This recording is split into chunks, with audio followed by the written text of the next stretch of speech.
अस्सलाम वालेकुम, I am doctor Yusuf Siddiqui. Abdul Sattar Edhi मरहूम और ईधी फाउंडेशन किसी भी तारुफ की मोहताज नहीं है।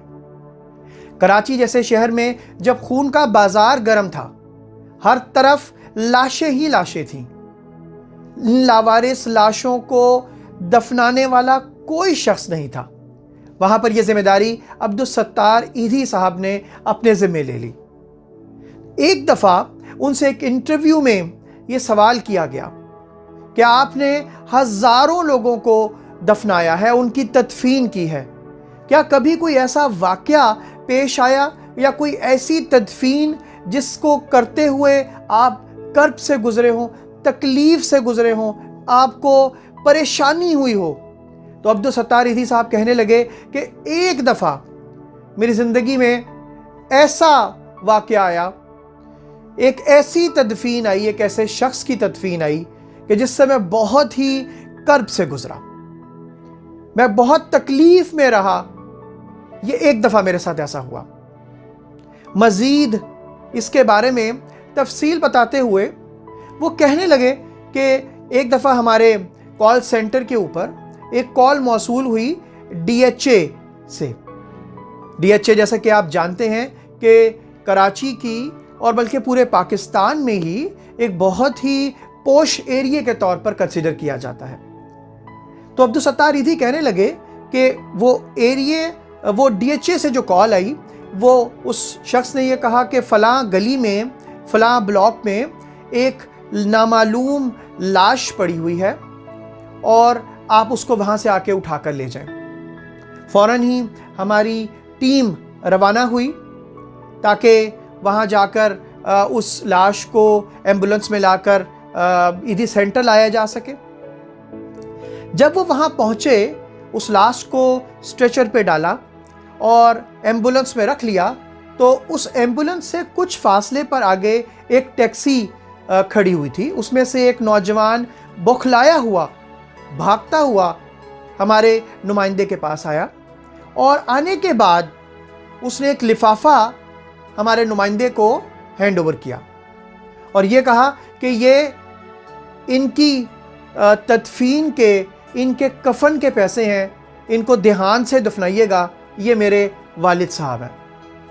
अभी वो यही बात ईधी के नुमाइंदों से कर रहा था कि टैक्सी से उस शख्स की, यानी कि जो लड़का लिफाफा देने आया था, उसकी बीवी की आवाज़ आई कि तुम्हारी इन्हीं बातों से, तुम्हारे इसी जो ये तुम इतनी टाइम ज़ाया कर रहे हो, हमारी फ़्लाइट निकल जाएगी। और वो शख्स भागता हुआ टैक्सी में सवार हुआ और टैक्सी रवाना हो गई। वो लाश लेकर ईधी के नुमाइंदे जब ईधी सेंटर पहुँचे तो उन्होंने ये सारा वाक़या मरहूम अब्दुल सत्तार ईधी को बताया। अब्दुल सत्तार ईधी साहब कहते हैं कि मैंने जब उस लाश को देखा, क्या पुरनूर चेहरा, सफ़ेद दाढ़ी, सफ़ेद सूट। ईदी साहब कहते हैं कि मैंने वही फ़ैसला कर लिया कि मैं इस शख्स को खुद गुस्ल दूंगा और इसको खुद दफनाऊंगा। उसको दफनाते वक्त ईदी साहब ये कहते हैं कि मैं यही बात सोचता रहा, इस कर्ब से गुज़रता रहा कि क्या पुरनूर चेहरा इस शख्स का है। और लाजमी बात है, इसने अपने बच्चों को डिफेंस में घर दिया है, आला तालीम दी होगी, उनके लिए बेइंतहा दौलत जायदाद इकट्ठे किए होंगे।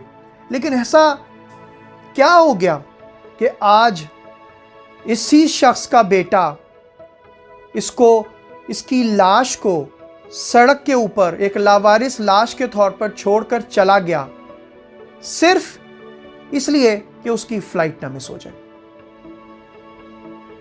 आज के वालिदैन के लिए ये एक आई ओपनर है। हम हर वक्त, हर लम्हा अपने बच्चों के लिए आला से आला तालीम का इंतज़ाम में मसरूफ़ रहते हैं। उनके लिए दौलत, जायदाद, घर बार, बेस्ट से बेस्ट करने की दौड़ में लगे हुए हैं। तो क्या एक ऐसी चीज़ है या कौन सी ऐसी चीज़ है कि जो कि इस तरह की सिचुएशन क्रिएट कर रही है? क्या हम अपने बच्चों को इस बात का एहसास दिलाते हैं कि उनकी ज़िंदगी में वालिदैन का किरदार क्या है, उनके वालिदैन उनके लिए क्या कुछ कर रहे हैं, उनके पेरेंट्स का उनकी ज़िंदगी में क्या रोल है, और ये कैसे हम कर पाएंगे? अगर हम सब अपनी ज़िंदगियों को इवैल्यूएट करें तो आप देखेंगे कि ये तभी मुमकिन होगा जब हम अपने बच्चों को टाइम देंगे। तो जो चीज़ हम अपने बच्चों को नहीं दे पा रहे हैं वो एक्चुअली वक्त है। तो इसलिए अगर आज आप अपने बच्चों को वक्त नहीं देंगे और इसी दौड़ में लगे रहेंगे तो कल हो सकता है कि आपके बच्चों के पास भी वक्त ना हो। वो ज़िंदगी की दौड़ में इतने मसरूफ़ हो जाएं कि उनके पास आपको दफनाने का भी वक्त ना हो।